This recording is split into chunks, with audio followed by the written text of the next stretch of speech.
Hello everyone, my name is Luis Gerardo Pena and I'm a seminarian for the Archdiocese of Los Angeles. I'm currently in second year theology, going for my internship, and God willing, I'll be ordained for the year 2023, which is really not that far away. My home parish is Seminarian of Tours in Brentwood. My vocation started, I believe, when I was around 15, 16 years old.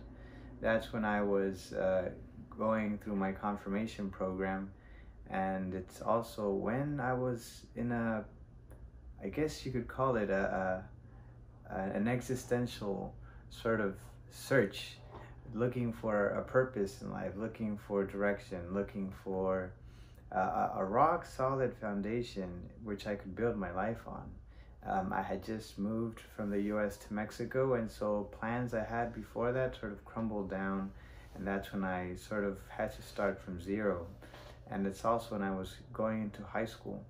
And so in my process, it's when I was introduced to this retreat, in a discernment retreat, and which is where I had my, I guess you'd call it, my encounter with Christ, which sort of really turned my life around 180 degrees. It truly gave me a sense of purpose, it gave me a sense of direction, and it helped me to feel this sort of fullness that I had never experienced before in any of the other options which I had considered. Going into high school, I had to know where I was orientating my life towards, because in Mexico the high schools are oriented, or at least help you to get you closer to your careers in the university. So you do have to have some idea of what you're going to do by the time you enter. And so I had considered the Navy, I had considered architecture, I even considered diplomacy, and that didn't make my discernment any easier, because going into seminary really meant leaving all of that behind. And it also meant going against maybe even your parents' wishes. And that's, in my case, my grandmother wanted one thing, my father wanted another. And I myself was experiencing this inner renewal after this encounter.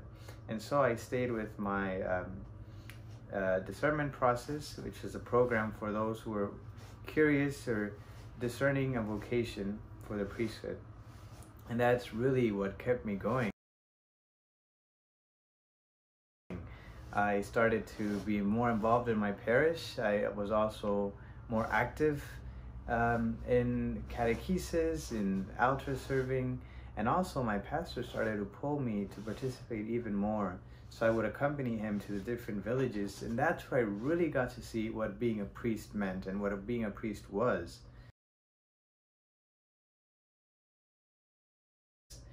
Being for the people and providing that nourishment that was the same nourishment I was experiencing in my life, a nourishment of purpose and a sense of fullness that I could not experience anywhere else but with Jesus. And so before I knew it, I was further in than I was out. And that's when I decided to enter seminary right after graduation.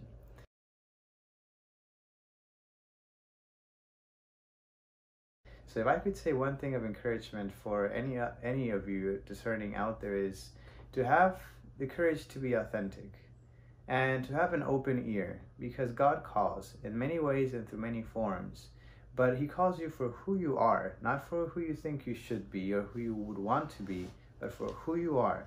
So having the courage to be authentic is being able to be honest with yourself, honest with your discerner, path and program and formators, because God is wanting to be at work with you and through you and what He has given you as a gift.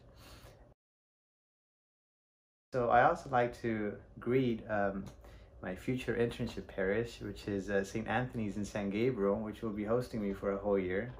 And a shout out to my home parish, of course, Seminarian of Tours, and St. Andrew's in Pasadena, which put up with me for almost 2 years. So thank you. Keep me in your prayers, and just as much be assured of my prayers, especially in this time of contingency, in this time of crisis because of the pandemic, which doesn't necessarily mean we're closing down, but opening up. It's an opportunity for growth. It's an opportunity to discover ways in which we may be called to reach out to others. And so that also goes for discerners.